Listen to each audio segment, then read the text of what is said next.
Let's get this thing started here today. So for everybody that is here, welcome to episode 19 of our Wednesday webinar series. And I'm joined by Shawn here today. Shawn's a faithful participant to these things, but it's been a while. It's been quite a few episodes since Shawn's been on here. And today we have a topic that is just right in his wheelhouse. And so I asked Shawn to come back, and I'm basically going to moderate. He's going to do most of the talking here today. But we're going to talk about a topic that is he has seen both ends of the spectrum on this. And the concept or the title of our webinar today is preparing for an audit. The idea of preparing for an audit to be done. And so we've laid out a bunch of things we want to talk about here today. But as we're going along, if you have comments or questions, please fill them into the question window. And I'm going to do my best to moderate and get the questions over here to Shawn. But Shawn, you've got a bit of experience in auditing, whereas you were the recipient of an audit. You have been the, I don't know, perpetrator of an audit. I don't know, the moderator of an audit. How about that? That'd probably be a better way. Or auditor.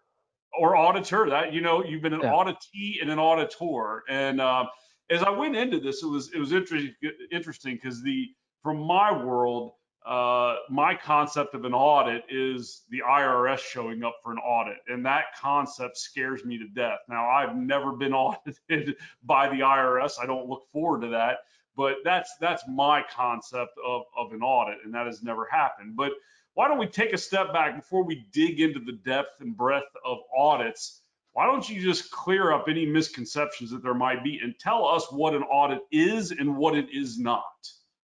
All right. Well, it depends on your agency and it depends on what you've called each particular process. I'm about to start an audit next week, and what they refer to as an audit, I would refer to as an inventory. So some people refer to the process of inventorying your evidence, looking and making sure that what you think you have is what you have. They will call that an audit. Now, there is a bit of an audit function there. You are determining that you've got what you're supposed to have, but I really classify that as an inventory. An inventory and an audit are slightly different.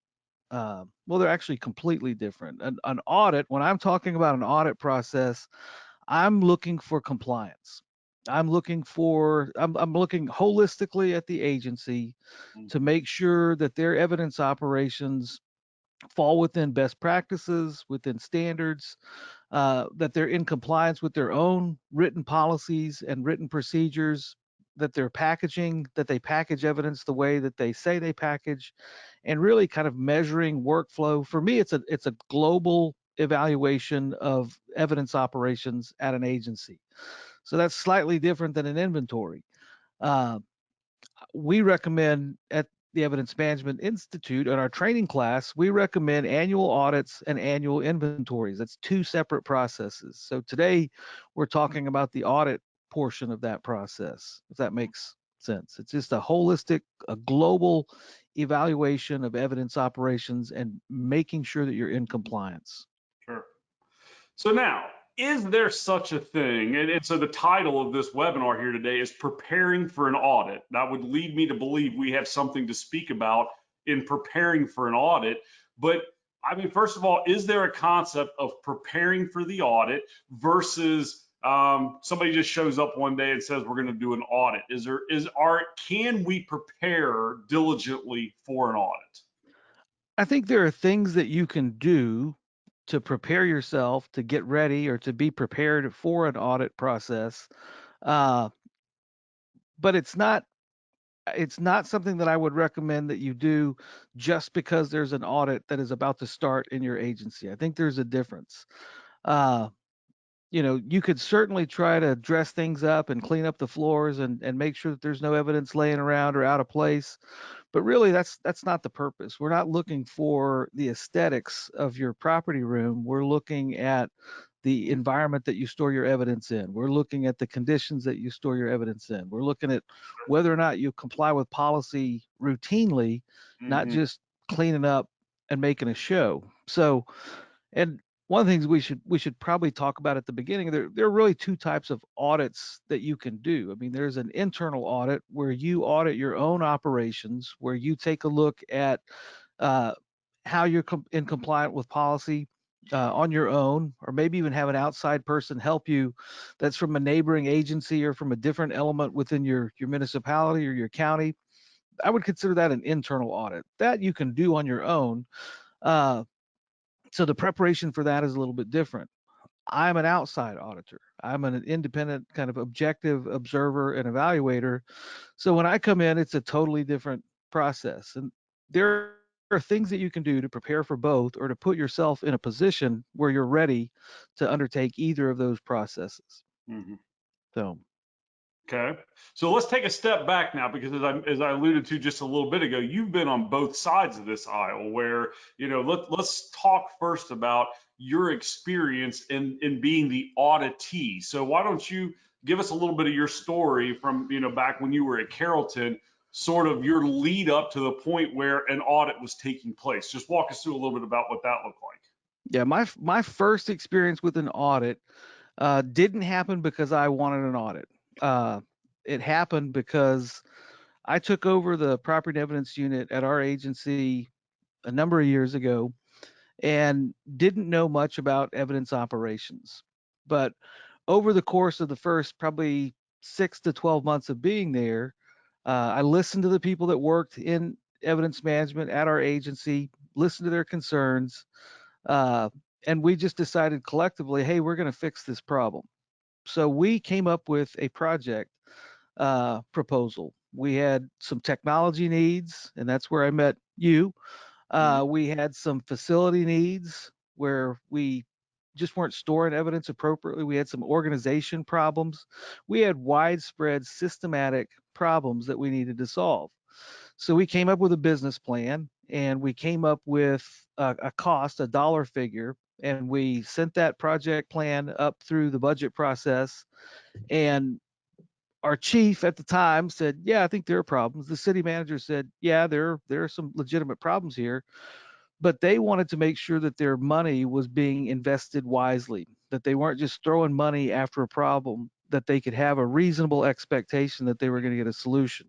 Yeah. So, without my involvement at all, the city went out and found an independent evidence management auditor to come in and evaluate our operations. And I didn't ask for it, I didn't know it was coming, but it ended up being a great experience and something that I mean I'm passionate about to this day because I think what it did was it validated our concerns. It had we had an independent guy come in, look at our operations, and he was able to tell the chief and tell the city manager and tell city council, yes, these problems exist exactly like they said they did, uh, and they went ahead and wrote the check, and we were able to start fixing things because of that recommendation from that outside auditor.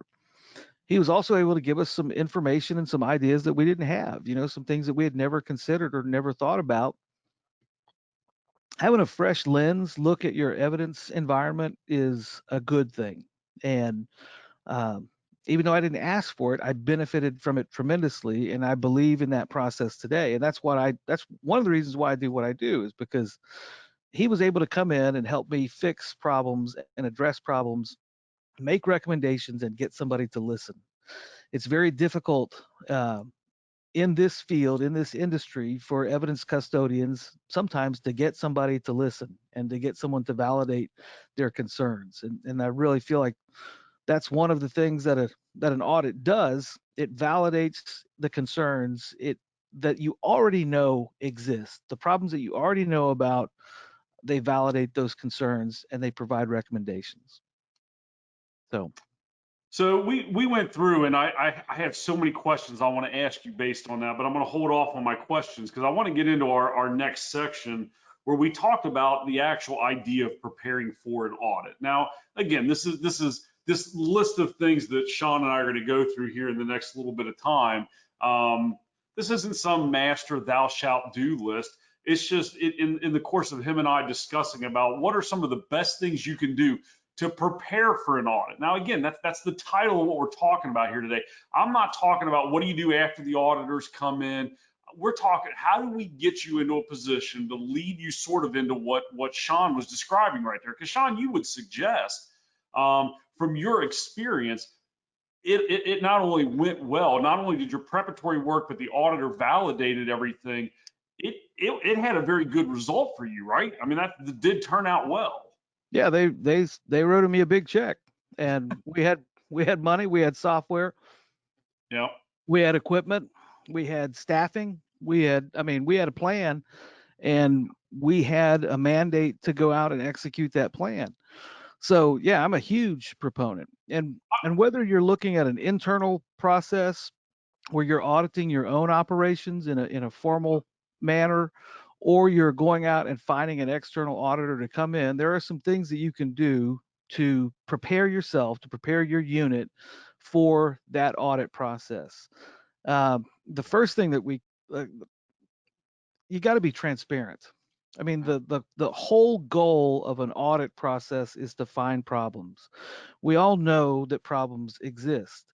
So the first thing that you have to do is be prepared and commit to being transparent as an agency. There is a tendency, where we want to hide or we want to excuse our failures or our mistakes or our problems. It's very uncomfortable to have someone come in and point out areas that that need to be addressed, but that those problems exist already. So if you're transparent from the beginning, um, you're going to help that auditor, you're going to help that process, you're going to help identify those known problems. Because really, the purpose of an audit is not to find problems. The purpose of an audit is to point you to a solution, and to equip you and give you the tools and materials you need to solve problems for your agency. And that's what they're going to find. I mean, if you've got an auditor that comes in and just signs off and says, "This is beautiful, don't change a thing," uh, they're probably not looking very hard at your operations. I mean, there are always things to improve. I teach in my class about sustainability, efficiency, and effectiveness. Those are the three words that you'll hear over and over and over again. And there are always things that you can do to become more effective, more efficient, more sustainable as an operation. And that's what the audit process is designed to ferret out. So if you didn't pick that up right there, that actually is the very first thing we are listing as preparing for an audit is being transparent, being willing to be transparent. I would imagine if I were in an IRS audit, my desire to be transparent and give them information is going to go a long way versus telling them to go pound salt about every question they ask, and being standoffish about what is going on. So transparency. I hope your evidence operation, you are a person that is willing to be very transparent, because you want transparency in what you're doing. The more you're holding on to it tightly, the worse that generally is going to go for you. So that is the first thing. Well, give us a second thing, Shawn, as to how we can better prepare for an audit. Well, I want to say one thing about transparency. I mean, one thing to Sure. keep in mind, these aren't adversarial relationships. I mean, Yeah. the auditor is not coming in, uh, internal or external. They're not looking to punish people. They're looking. We've all got the same goal, and if you approach the audit as the auditor has the same goal that I do, we want to do what's best for evidence at this agency. We want to provide the best environment, a strong chain of custody. We want this to work for all the stakeholders in the justice system. That's what we all want. We're all on the same page here. This is a fresh set of eyes. So, Mhm. what was the second question? Yeah. So what? Well, getting into to be on the list, not hiding your faults. So my next question is, what's the next step in preparing an audit, which is 5B on your list? Did you did you print You your got to list out? remember. Yeah, I just opened it a couple of seconds ago. Well, one of the things that I would do, the things that you can do that regardless of how well you're funded, whether you're not funded at all, whether you don't have a dime in the budget to do anything, the next step is learning and becoming deeply acquainted with policies and procedures, with your own policies and your own procedures as an agency. That's free. Those policy manuals exist. They probably haven't been cracked open in a while. Yeah. Most of us have them online.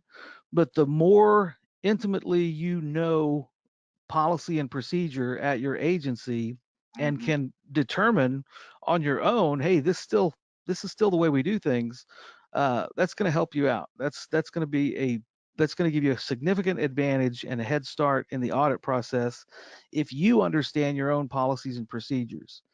And maybe it's different from civilians and citizens, but sometimes I didn't read my procedures manuals too closely when I was a patrol sergeant.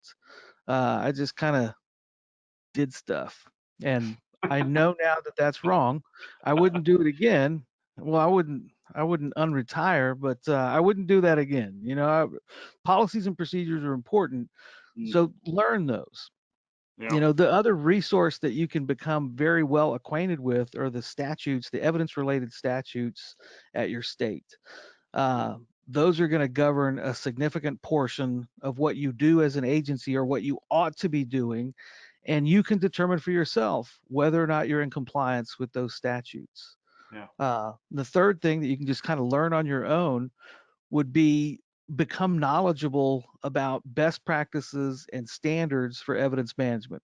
I think that's a free resource. Whether you use the standards and best practices on the evidencemanagement.com website or another set of standards, becoming aware of the right thing to do, that information is freely available on the internet.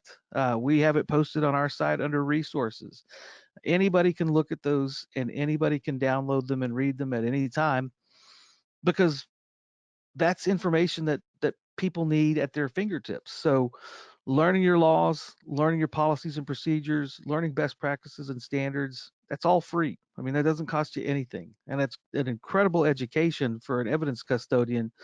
If you understand those three things on your own, then you're going to be well prepared for that audit process Mm. because if you're trying to figure out whether or not you're in compliance, you got to understand that baseline, that source body of information that comes from laws and policies and procedures Right. and best practices. So, one of the things, just to take a step back on this, is a lot of people, when they go through an audit, they want to display perfection. They don't want there to be anything showing that could be wrong. But what is your advice on, trying to hide or make your operation look better than what it really is? A good auditor, someone that has been around the block a time or two, is going to be able to point those problems out, or they're going to be able to find those problems. I mean, you can't put lipstick on a pig. I try not to use too many Texas-like colloquialisms because Right. I Thank just you. don't want Yeah. to come off that way. But Yeah. I mean, it is what it is. I mean, making something look pretty, people see past that. And Yeah. if you remember, we're not this is not prom king and prom queen that we're running for. We're trying to make our evidence operations more effective, more efficient, more sustainable. Well, if someone has to dig through a few layers of gloss and sheen in order to find the decay, it just slows down the process. So Yeah. it's not beneficial to you because ultimately, as an evidence custodian, you want someone to validate your concerns. If you don't have any, Yep. uh, that might be because your operation is perfect and you didn't need it in the first place. If it is, that's great. But it might be indicative of the fact that you don't understand your own area of responsibility deeply enough to figure out what's wrong. Yeah. So, Or you haven't talked to anybody else or done any training, because there's going to be I mean, everybody has a litany of things that can be improved upon. And so I would say, hey, going back to your story from a little bit ago, I would think it's always better to walk into the chief's office with a plan for making these things significantly better, to get them out there, and to have the audit affirm what is already there, not trying to hide those things. So I would be, as, again, going back and using the word transparency, I'd be as transparent about that as possible. So, well, let's get into the software now. Let's using the software to sort of help things out in data points. How important is it having valid data and knowing what you're talking about with your data? well, it's critical, and this is where software makes it easier. Now, a lot of people If you're in desperate need of an audit to begin with, you probably don't have a very robust software solution to help you out. But there are a few pieces of data that you're going to need to know, regardless of whether it's an internal audit or whether you have someone come from the outside and bring them in. They're going to have to find certain pieces of information, regardless of how that information is collected and stored. Mhm. They're going to need to know how many items you have in storage. They're going to have to figure that out. Now, if you've got an evidence management system, if you got SAFE, uh, you know that when you turn the machine on or when you access the app. As soon as you log in, you know the answer to that question. Most agencies aren't in that set of circumstances. Uh, they don't know the answer to that question. And at a smaller agency, if it's 3 to 4,000 items and you don't know whether it's 3,000 or 4,000, that's a problem. Uh, Mhm. I'm working with another agency soon that's got a much bigger scale of a problem, but they still don't know how much evidence they have. So it's all an economy of scale. Not knowing that is critical. Not knowing how many items you've disposed of in the past year is a critical piece of information that's going to have to be determined during that audit process. Mhm. Uh, you know, just baseline information. How long does it take you to perform intake tasks on a given day? Those are things that you need to learn and know, because if you don't have an understanding of those different metrics, then you Mhm. have no idea how efficient you are or how effective you are as an agency. So Yeah. And the thing I want to point out, what that did not end well.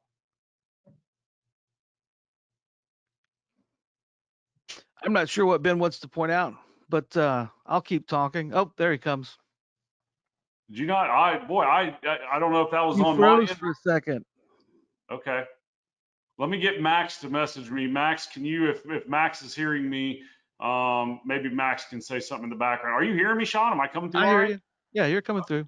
Yep, All Now right. you're you're just back on. You paranoid. you froze for a second, but you're live. We're good to go now. All right. And it Sorry did about not that. freeze in a pretty portrait. It was not an optimal freeze There, position. hey, I don't there's even no, think I yeah, there's no good point anyway. So good. I'm glad I'm back. So kind of like that.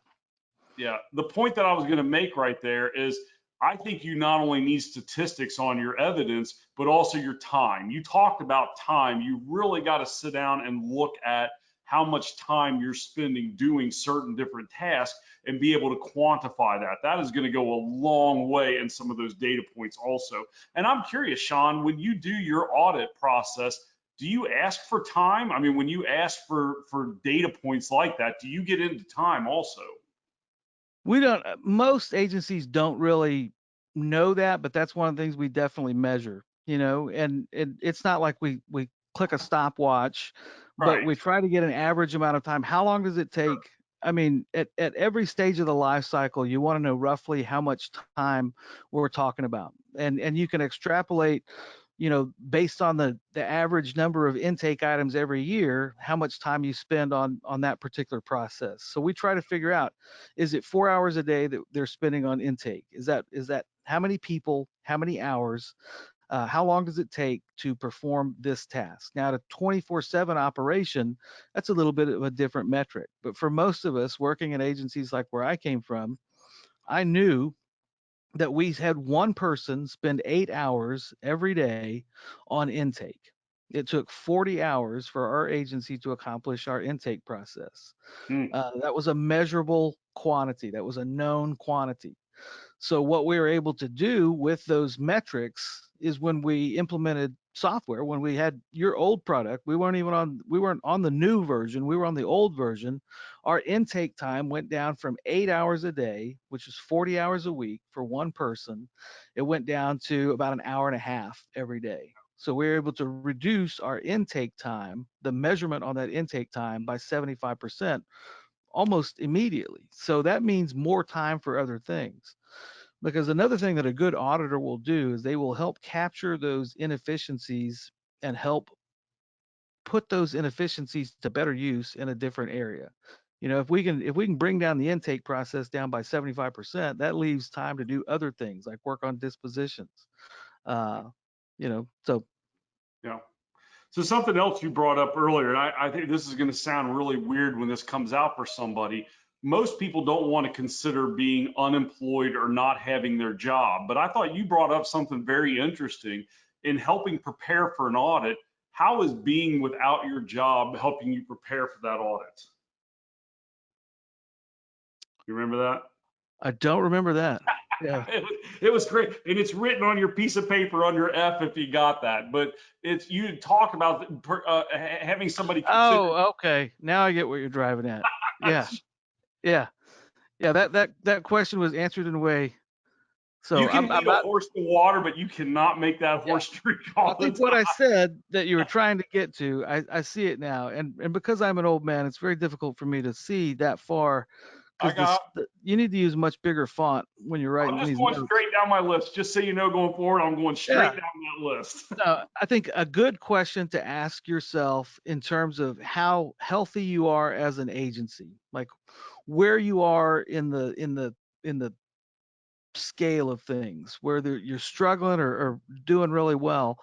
One of the key questions to ask yourself to figure out if you're healthy and if you're sustainable is if you left tomorrow. Let's say you're the evidence custodian at your agency and it's just you. It's a one-person shop, or maybe a two, small.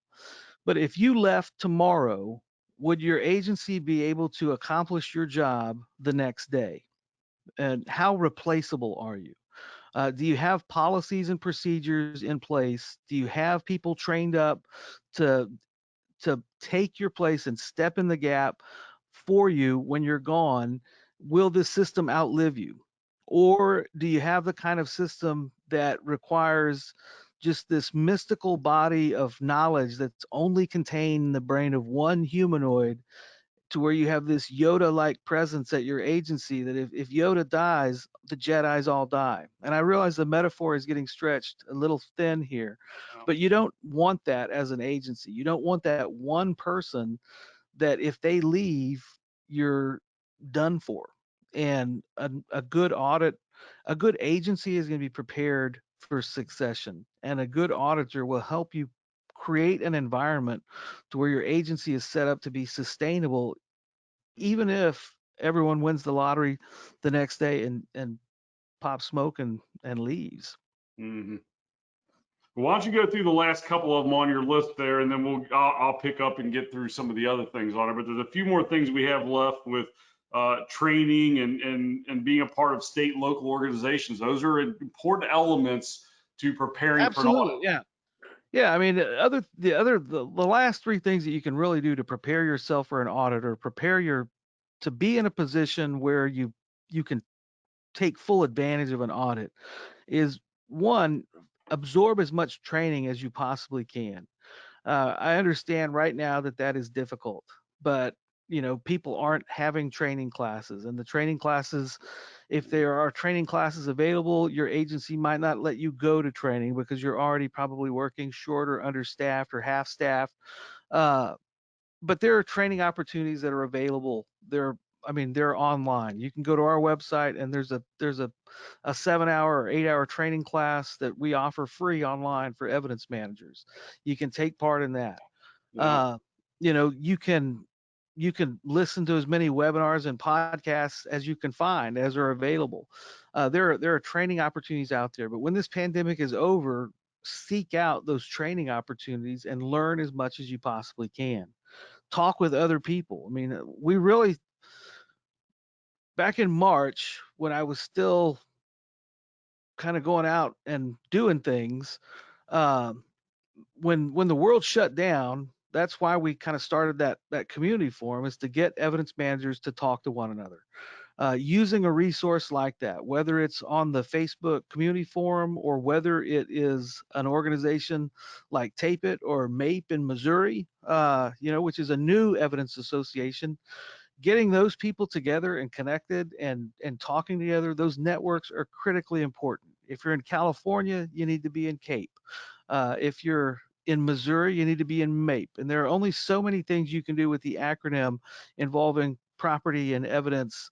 There are only so many ways you can create that as an acronym. Yeah. So but be involved in whatever that association is, because that information is irreplaceable, and especially for local people. If you're in Texas, you got to understand Texas laws. If you're in California, you have to understand California law. If you're in Maryland, you got to understand Maryland law. So those organizations at the local level are absolutely critical. So take part in those. And if you, the best way to kind of prepare yourself for an audit is just to commit yourself to doing an audit. If you can't have somebody come in, if you can't partner with anybody, if you haven't built those relationships yet, Mhm. it's really about compliance. You can audit yourself. It's not as transparent as having an independent observer along with you, but that process is something that you should be doing on a daily basis. Are we in compliance with what we say we're doing? And the more times you ask yourself that question and get to the answer where the answer is yes, then you're continually improving your operations and you're becoming the agency that you say that you are. Um, you'd be surprised how many agencies have in their general orders or their policies that we're going to do an inventory annually of all the property and evidence in our agency. The number of agencies that actually do that is very small. Mhm. So we need to do one or two things with that information. We either need to direct resources to where we do what we say we do, or we need to change that policy to where there is congruity. Because when there is incongruity between what we say and what we do in the trade, we call that a lie. I mean, that's just what it is, and we don't want to be in the business of that. We want to be able to accomplish the policy specific goals that are set out for us. An audit can help you get there. Yeah. So tell me give me your 2 cents on what you think about Kalia, because Kalia is one of the major groups out there. I hear the name Kalia all the time. When it comes to property and evidence auditing, what do you think about Kalia? Well, Kalia, the thing to understand about Kalia, they're a great organization. Uh, our agency was a Kalia accredited agency for a while. We went away from a Kalia accreditation because the cost of it was pretty high, and we had other things that we needed to spend our money on. I think Kalia, that the accreditation process is a good one. You know, when you go through a process, when you hold yourself accountable to an outside agency, that's a good thing. The downside is the Kalia process is global. It covers police operations from stem to stern. So it doesn't go very deeply into any one area, it goes very broadly into all areas. So if your agency is judging their effectiveness in evidence management based on their compliance with Kalia standards, those standards are pretty low bars to pass. You want to set a higher standard for yourself. You want to find a body of best practices and standards that actually address real world evidence issues Right. in a real world environment. Kalia is great. It'll get you started, but for evidence managers, we want to go beyond Kalia accreditation standards just because they're not designed to make you more efficient or make you more effective or make you more sustainable. And in my world of evidence management software, I think what you're talking about there is the difference between an RMS software system and a specific evidence management system. There are RMS systems are designed just to get you in the door, just to do enough with evidence management that you can tick off the basic boxes, but it's not designed to handle the real depth of it. So I think what Shawn is saying there is critical. You want something that's going to push you further than your level of comfort. You want something that is going to dig into the depth of what's going on so that you can help avoid the bigger problems that could be coming for sure. So, Yeah. all right, so we're getting some questions come rolling in. Actually, somebody asked the question, where is an auditor? How do I find one of these auditors? Or maybe even specific, and I'm really setting this up for you, Shawn. So really get your baseball bat cocked and ready to go here. Can you give me, is there any free options when it comes to auditing? And then who can do an audit if I wanted to have somebody do it? Yeah, that's low hanging fruit. That's unfair, but and I'm biased because I think I'm particularly good at this. Right. But there, I will tell you first about a free resource, and I think that this is a great place to start. Uh, I've created or developed a free kind of self-evaluation, something you can do on your own that is kind of like a mini audit. It asks some very tough, very specific questions about your agency. It's Mhm. all online. It's all done automatically, and it will download and create and craft and draft a report for you that you can use to evaluate your agency. Now, I've talked about that on my podcast. If you want to learn more about that process, look up our podcast on our website, the one that we talk about, the e-health check. Um, all that information is available out there. You can find that on our website. That resource is available. That's a good self audit tool. Yeah. That'll give you a good baseline of how you're doing. And, maybe that's all you need to get started. If you're looking for someone that can do a full scale, comprehensive, stem to stern audit of your evidence operations, I mean, I'm not going to shoot myself in the foot. I do them. So give me a call. You know, Yes. look Yeah. me up on your website. As you I can see in the background right behind him, Yeah, evidencemanagement.com. right That is there. where you go. So I've put in the chat window. I put in the chat window, and I think everybody should have gotten in their question window. I sent you the URL to the free audit tool, and evidencemanagement.com is where you can go to get a hold of Shawn if you want, as he just said, the stem to stern audit. And he's in the middle of one right now, and it is a giant audit that involves a very significant amount of information. But he does audits for small organizations too. Yeah, there's always room for more. And I love the audit process. I mean, for me, it's like going in and I look at it as a problem solving tool. I mean, my goal when I go in is I want to help this agency become better. I want to improve operations, not for them, but for everybody that agency has an interface with. Mhm. Uh, I I do it. There are other agencies or the other organizations out there that do it in the just. I would try to be self, but what I think I just had a small stroke. But I'm going to be selfish today and just say, call me first. Google somebody else. There's Google. That's a resource that you can use. Yes. But give me a call and we can talk or send me an email. So So we actually have a good question that's come in. This Dave in Orange, California asked this question, which again I thought was really good. How much time should an audit be expected to take, and how long should a full inventory be expected to take? And I know you can't give an exact answer on that, right, but give us some of the framework on that. that's a great question. And it really there are so many factors that there isn't a one size fits all answer here because agencies are an economy of scale. I mean, I've done audits for small agencies that I can do in, 2 days. I always do 2 site visits when I'm doing an audit. Uh, I break it up into an inspection and an audit. Yep. Uh, because I really feel like you need some time on the ground. You need to get your hands in there and see the operations. You have an understanding before you really make any evaluations or make too many presumptive recommendations. You need time and grade. You need to spend time there.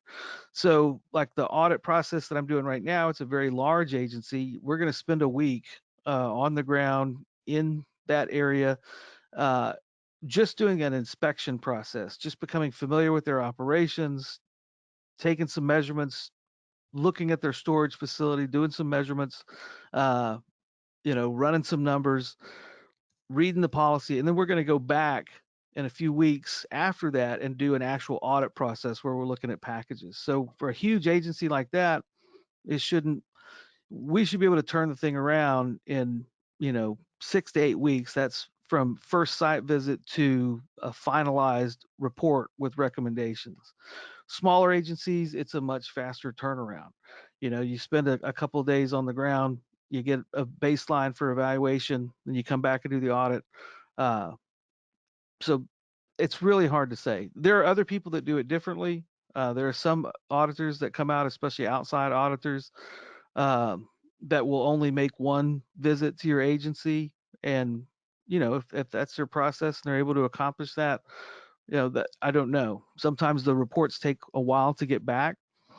Right. Uh, but for an inventory process, if you got a great evidence management system, and you're using appropriate technology, a complete inventory of a property room, depending on the number of items that you've got, you should be able to accomplish that in a couple of days. Even if you've got a significant amount of property, if you've got 60,000 pieces of evidence, depending on how you're organized and depending on how your evidence is labeled and depending on the technology that you use, you should still be able to do that, over time, in certainly within the calendar year. So Dave, just to elaborate on that a little bit, since I can speak more effectively on the evidence management side of things, I think historically I've seen some people, again, using our system, they can do a full-blown inventory. Let's just take 1,000 pieces of evidence in about an hour to an hour and a half. So scale that out from there. And those are numbers where you may be like, man, how could somebody pour through that? But I'm telling you, the evidence management system is critical on that, to be able to go through and just scan away at those. Now, I'm not talking about opening every package and doing a full-blown audit. I'm talking about you scan the barcodes on all the items. You should be able to pour through that very quickly. And back to Shawn's point from earlier, I think what we see very, very often, very few people are doing inventories on all their evidence every year. I mean, very few. Even people using our software, I'm continually astonished as to how few people are doing inventories. And I think a lot of that goes into they don't have time because they're doing other things. And I think that's in part where an audit would come into play, where Shawn would look at that, like at his agency.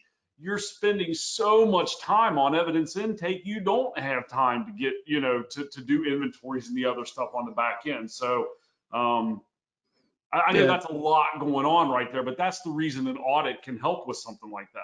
Yeah, and I will tell you, like, before we were on an evidence management system, we went through an inventory process.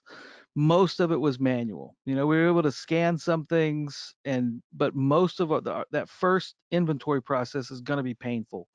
It took us months because we were with paper and pencil printing lists and checking things off. That is a miserable, time-consuming process.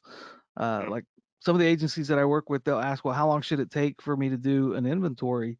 And like next week, I mean, I've already kind of given them an answer. You can't physically do an inventory with human beings in the way that you're presently constituted. It just can't be done. And so we didn't get a question here, but we got more of a statement, and it's from Hillary, where she says that they don't even have barcodes. And so what words of encouragement can you give to Hillary, Shawn? Well, she doesn't have barcode scanners. Now, she might be like my agency. We had barcodes, but we didn't have scanners either. Our scanners were still packed in the box. We might as well had Garanimal stickers on our evidence, and that's what we were really matching. So if you don't have a barcode scanner, if you got an evidence management, you can use your phone. I mean, phones work as barcode scanners.